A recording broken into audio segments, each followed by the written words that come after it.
Good morning.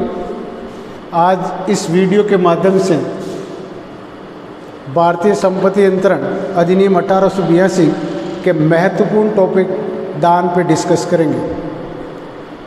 इस video में अपन जानेंगे कि दान क्या है, दान की संपत्ति अंतरण अधिनियम के तहत क्या परिभाषा दी गई है, दान के क्या आवश्यक तत्व है, दान कैसे किए जाते हैं, इन तमाम पहलुओं पे अपन आज इस वीडियो के माध्यम से डिस्कस करेंगे। भारतीय संपत्ति अंतरण अधिनियम 1882 की धारा 122 से 129, 122 से 129 तक दान के बारे गिफ्ट के बारे में उपबंध किए गए। कहाँ पे? भारतीय संपत्ति अंतरण अधिनियम 1882 की धारा 122 से 129, 122 से 129 तक गिफ्ट दान के बारे में उपबंध किए गए। दान के बारे में अपने विश्वविद्यालय परीक्षा में भी बड़ा क्वेश्चन भी पूछा जाता है, कंपटीशन एग्जाम में भी पूछा जाता है, ऑब्जेक्टिव टाइप एग्जाम में भी ये इससे संबंधित क्वेश्चन हर एग्जाम में अमूमन आता है। अपन जानेंगे दान क्या है। भारतीय संपत्ति अंतरण अधिनियम 1882 की धारा 122 में दान की डेफिनेशन दी गई। कौन सेक्शन? 122 122 में दान की परिभाषा दी गई। क्या परिभाषा दी गई है? दान की परिभाषा संपत्ति अंतरण की धारा 122 में निम्नानुसार दी गई। दान वर्तमान जंगम या स्थावर संपत्ति का वह अंतरण है जो एक व्यक्ति द्वारा, जो दाता कहलाता है, दूसरे व्यक्ति को, जो अदाता कहलाता है, को स्वेच्छा और बिना प्रतिफल के किया गया है, जिसे अदाता द्वारा या उसकी ओर से प्रतिगृहित किया गया। सेक्शन 122 में दान की परिभाषा दी गई है कि दान किसी वर्तमान जंगम या स्थावर संपत्ति का वह अंतरण है जो एक व्यक्ति दाता कहलाता है, दूसरे व्यक्ति को, जो अदाता कहलाता है, उसको स्वेच्छा से और बिना प्रतिफल के किया गया, और वो अंतरण अदाता द्वारा या उसकी ओर से किसी अन्य व्यक्ति द्वारा प्रतिगृहित किया गया। दान की परिभाषा 122 में दान किसी वर्तमान जंगम या स्थावर संपत्ति का वह अंतरण है, वर्तमान किसी जंगम या स्थावर संपत्ति का वह अंतरण है जो एक व्यक्ति द्वारा, जो दाता कहलाता है, दूसरे व्यक्ति को, जो अदाता कहलाता है, उसको बिना प्रतिफल के और स्वेच्छा से किया गया, और ऐसा अंतरण अदाता द्वारा या उसकी ओर से किसी अन्य व्यक्ति द्वारा प्रतिगृहित यानी स्वीकार किया गया। दूसरी बात आती है कि ये प्रतिग्रहण कब तक? ये प्रतिग्रहण दाता के जीवन काल में या जब तक वो देने के लिए समर्थ हो, तब तक ये प्रतिग्रहण हो जाना चाहिए। अब दूसरी चीज, यदि प्रतिग्रहण करने से पहले ही अदाता की मृत्यु हो जाती है तो दान क्या हो जाता है? वॉइड हो जाता है, शून्य हो जाता है। 122 में जो परिभाषा दी गई है उसका अपन विश्लेषण करते हैं तो दान के निम्नलिखित आवश्यक तत्व निकल के आते हैं। दान क्या है? दान वर्तमान जंगम या स्थावर संपत्ति का अंतरण है। तो पहला तत्व क्या निकल के आया? वर्तमान जंगम या स्थावर संपत्ति का अंतरण।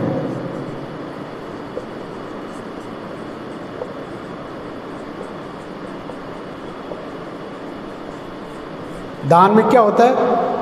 वर्तमान जंगम या स्थावर संपत्ति का अंतरण होता है। क्या होता है दान के द्वारा?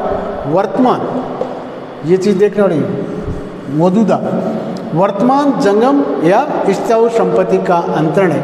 अब ये किसके द्वारा किया जाता है? इसमें कौन दो पक्षकार होते हैं? एक दाता और दूसरा अदाता। जो व्यक्ति दान करता है वो दाता कहलाता है, और जिसको दान किया जा रहा है वो क्या कहलाता है? अदाता। दान किसका होता है? वर्तमान जंगम या स्थावर संपत्ति, यानी दान जंगम और स्थावर दोनों तरह की संपत्ति का होता है। लेकिन इसके लिए आवश्यक क्या है? ऐसी जंगम या स्थावर संपत्ति वर्तमान होनी चाहिए, वर्तमान जंगम या स्थावर संपत्ति का।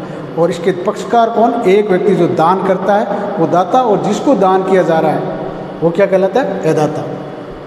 फिर इस परिभाषा का विश्लेषण करते हैं तो तीसरी चीज निकल के आती है। क्या आती है? बिना प्रतिफल के, विदाउट कंसिडरेशन। दान वर्तमान जंगम या स्थावर संपत्ति का एक व्यक्ति जो दाता कहलाता है, दूसरे व्यक्ति जो अदाता कहलाता है को अंतरण होता है, लेकिन वो अंतरण बिना प्रतिफल के होता है। अगर प्रतिफल है ऐसे अंतरण तो वो दान नहीं है। दान हमेशा जंगम या स्थावर, वर्तमान जंगम या स्थावर संपत्ति का होता है, और वो भी बिना प्रतिफल के होता है। चौथी चीज, दान स्वेच्छा से होना चाहिए। जो एक व्यक्ति दान कर रहा है वो दाता, दूसरा व्यक्ति जो अदाता कहलाता है, ये इच्छा से होना चाहिए। जो व्यक्ति कर रहा है, स्वतंत्र इच्छा भी नहीं, स्वतंत्र इच्छा से होना चाहिए। जो व्यक्ति दान कर रहा है उसको किसी तरह के दबाव से वो कुछ नहीं करो, स्वतः अपनी इच्छा से व्यक्ति, ये दान का चौथा आवश्यक तत्व निकल कर। पांचवी चीज क्या है? दान का प्रतिग्रहण भी होना आवश्यक नहीं है। अगर अदाता या उसकी ओर से कोई व्यक्ति उसको एक्सेप्ट या प्रतिग्रहित नहीं करता तो दान का व्यवहार पूरा नहीं होता। यानी पांचवा तत्व क्या है? अदाता द्वारा या उसकी ओर से प्रतिग्रहित होना चाहिए। ये पांच तत्व पूरे होने पर दान का व्यवहार पूरा होता है। क्या परिभाषा है? 122 का पढ़ते हैं तो, दान किसी वर्तमान जंगम या स्थावर संपत्ति का वो अंतरण है जो एक व्यक्ति द्वारा, जो दाता कहलाता है, जो किसी अन्य व्यक्ति को जो अदाता कहलाता है, उसको स्वेच्छा से और बिना प्रतिफल के किया गया है, जिसे अदाता द्वारा या उसकी ओर से प्रतिग्रहित किया गया हो। यानी दान हमेशा वर्तमान संपत्ति का होता है। और ये संपत्ति कैसी होती है? ये संपत्ति चल और अचल दोनों हो सकती है। यानी दान चल और अचल दोनों संपत्ति का होता है। Gift, transfer of property act के तहत गिफ्ट चल और अचल दोनों संपत्ति होता है। लेकिन ये चल और अचल संपत्ति कैसी होनी चाहिए? वर्तमान। और दान में कितने पक्षकार होते हैं? दाता जो दान कर रहा है, और दूसरा जिसको दान किया जा रहा है वो अदाता कहलाता है। दान स्वेच्छा से होना चाहिए, दान बिना प्रतिफल के होना चाहिए। अगर उस व्यवहार में कहीं प्रतिफल है तो वह व्यवहार दान नहीं है। पांचवी चीज, ये जबरदस्ती नहीं किया जा सकता। एक व्यक्ति द्वारा जब दूसरे व्यक्ति को दान किया जाता है तो वो अदाता द्वारा या अदाता की ओर से किसी अन्य व्यक्ति द्वारा प्रतिग्रहित भी होना जरूरी आवश्यक है। ये पांचों चीज पूरा होने पे दान का व्यवहार या दान के आवश्यक तत्व पूरे होते हैं। दान वर्तमान जंगम या स्थावर संपत्ति का होना चाहिए।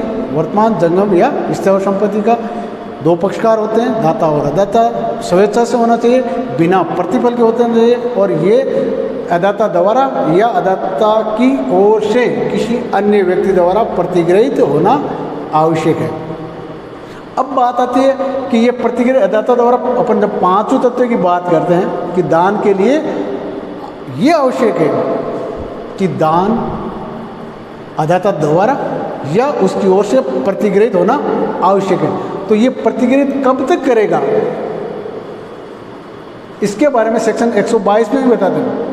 ये प्रतिग्रहण अदाता द्वारा या अदाता की ओर से किया जाना चाहिए, लेकिन ये कब तक किया जाना चाहिए? ये दाता के जीवन काल में, और जीवन काल में भी तब तक जब तक वो दाता देने के लिए समर्थ हो। यानी अदाता द्वारा या उसकी ओर से दान का प्रतिग्रहण दाता के जीवन काल में तब तक हो जाना चाहिए जब तक दाता वो देने के लिए समर्थ है। यानी दान का प्रतिग्रहण दाता के जीवन काल में दाता जब तक वो दान देने के लिए सक्षम है तब तक हो जाना आवश्यक है, अन्यथा दान का व्यवहार शून्य हो जाएगा। अब बात आती है दाता के जीवन काल में ये प्रतिग्रहण अदाता द्वारा या उसकी ओर से किया जाना चाहिए था, लेकिन ऐसा प्रतिग्रहण करने से पहले ही यदि अदाता जिसकी ओर से जिसको या जिसकी ओर से दान को ग्रहण करना था, प्रतिग्रहण करना था, वो नहीं किया और उससे पहले ही अदाता की मृत्यु हो जाती है, तो क्या स्थिति होगी? तो ऐसी स्थिति में दान क्या हो जाएगा? शून्य, वॉइड हो जाएगा, वॉइड। यदि अदाता या उसकी ओर से दान का प्रतिग्रहण करने से पहले अदाता की मृत्यु हो जाती है तो ऐसा दान क्या हो जाएगा? शून्य। तो सेक्शन 122 अपने को परिभाषा देती है, दान किसी वर्तमान जंगम या स्थायी संपत्ति का वो अंतरण है जो एक व्यक्ति जो दाता कहलाता है, दूसरा व्यक्ति जो अदाता कहलाता है, उसको स्वेच्छा से और बिना प्रतिबल के किया गया और अदाता द्वारा या उसकी ओर से किसी अन्य व्यक्ति द्वारा प्रतिग्रहण किया गया। और ये प्रतिग्रहण भी कब तक? जब दाता के जीवन काल में, जब तक वो देने के लिए समर्थ हो। यदि अदाता की मृत्यु उस दान को प्रतिग्रहण करने से पहले हो जाती है तो उस स्थिति में ऐसा दान क्या होगा या ऐसा सेवा क्या होगा? शून्य हो जाएगा। क्लियर? 122 इसमें अपन ने देखा दान क्या है, दान की क्या डेफिनेशन है और दान के क्या आवश्यक तत्व है। तो ये 5 आवश्यक तत्व निकल के आते हैं जब इस परिभाषा का अपन विश्लेषण करते हैं। अब बात आती है कि दान कैसे किया जाएगा। जब अपन सेक्शन 122 को पढ़ रहे थे तो उसमें अपन एक बात निकल के सामने आई थी, दान वर्तमान जंगम और स्थायी संपत्ति दोनों का होता है। तो अब बात आती है कि दान कैसे किया जाएगा, तरीका क्या होगा। तो इसके बारे में सेक्शन कौन सी बताती है अपने को? 123 ऑफ टीपी एक्ट अपने को बताती है कि दान कैसे किया जाएगा। तो दान जब स्थायी संपत्ति का है तो अचल संपत्ति का है तो केवल अनुप्रमाणित रजिस्ट्री लिखित द्वारा ही होगा। जब दान स्थायी संपत्ति का है तो कम से कम 2 साक्षियों द्वारा अनुप्रमाणित रजिस्ट्री के लिखित द्वारा ही होगा। यानी दान की जब विषय वस्तु स्थायी संपत्ति है तो उस स्थिति में दान केवल रजिस्टर्ड लिखित कम से कम 2 साक्षियों द्वारा अनुप्रमाणित द्वारा ही होगा। अब यदि दान की विषय वस्तु स्थायी और जंगम दोनों है तो जंगम की स्थिति में क्या होगा? जंगम संपत्ति दान की विषय वस्तु होने की स्थिति में उपरोक्त प्रकार है, यानी रजिस्ट्री के लिखित द्वारा, अनुप्रमाणित रजिस्ट्री लिखित द्वारा भी हो सकता है और जंगम संपत्ति की दशा में वो दान परिदान के द्वारा भी किया जा सके, यानी दोनों तरीके से रजिस्ट्री अनुप्रमाणित रजिस्ट्री लिखित के द्वारा भी किया जा सकेगा और परिदान के किस स्थिति में? जंगम संपत्ति में। लेकिन अगर स्थायी संपत्ति है तो हमेशा रजिस्टर्ड अनुप्रमाणित लिखित कम से कम 2 साक्षियों द्वारा अनुप्रमाणित द्वारा ही होगा। ये बात अपने को सेक्शन 123 बताती है। सेक्शन 124 क्या कहती है? सेक्शन 124 अपने को कहती है कि जब दान की विषय वस्तु कोई वर्तमान और भावी दोनों है तो उस स्थिति में दान वर्तमान संपत्ति के संदर्भ में ही वैलिड है, भावी संपत्ति के संदर्भ में शून्य है। तो आज अपन इस वीडियो के माध्यम से अपन ने जाना कि दान की क्या परिभाषा है, उसके क्या आवश्यक तथ्य और दान कैसे किया जाता है।